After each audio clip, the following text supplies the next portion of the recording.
পুরোপুরি জানাই আজকের এই শুভক্ষণে অভিনন্দন।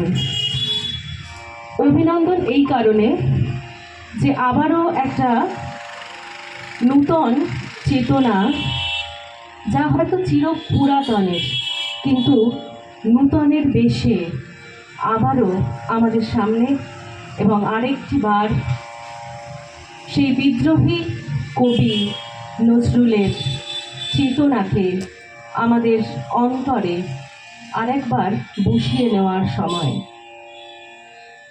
আমরা প্রত্যেকে একটা জিনিস জানি যে তিনি বিদ্রোহী কবি, কিন্তু তার পরিচয় কি কেবল বিদ্রোহী কবি নন, তিনি এই সব কিছু ছাড়িয়ে আরো অনেক কিছু।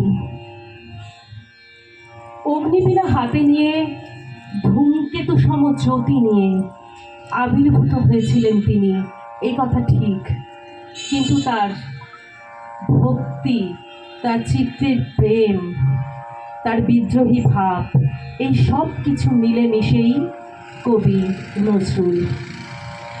একটি মানুষকে স্বয়ংসম্পূর্ণ হয়ে উঠতে গেলে তার মধ্যে যা কিছু গুণের সমাবেশ থাকা প্রয়োজন, সব কিছুই তার মধ্যে ছিল।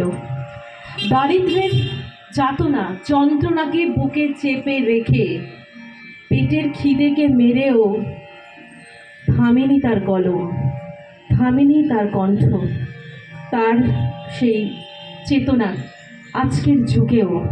শুধু তাই নয় যে আজকের দিনে, আজ তার জন্মের 126তম বছর পেরিয়ে আমরা যখন 127তম বছরের দিকে যাচ্ছি, আরও হয়তো যদি এরকম লক্ষ কোটি 127 বছর আসে পৃথিবীতে, তবুও তিনি আজও প্রাসঙ্গিক। যেখানে অন্যায়, যেখানে মানুষের স্বাধীনতাকে গলা টিপে শেষ করার চেষ্টা করা হয়, সেখানেই তিনি আছেন। তার চরণে আমার ভক্তি বিনম্র চিত্রের এই শ্রদ্ধাঞ্জলি, তাঁরই লেখা একটি গানের মধ্যে দিয়ে।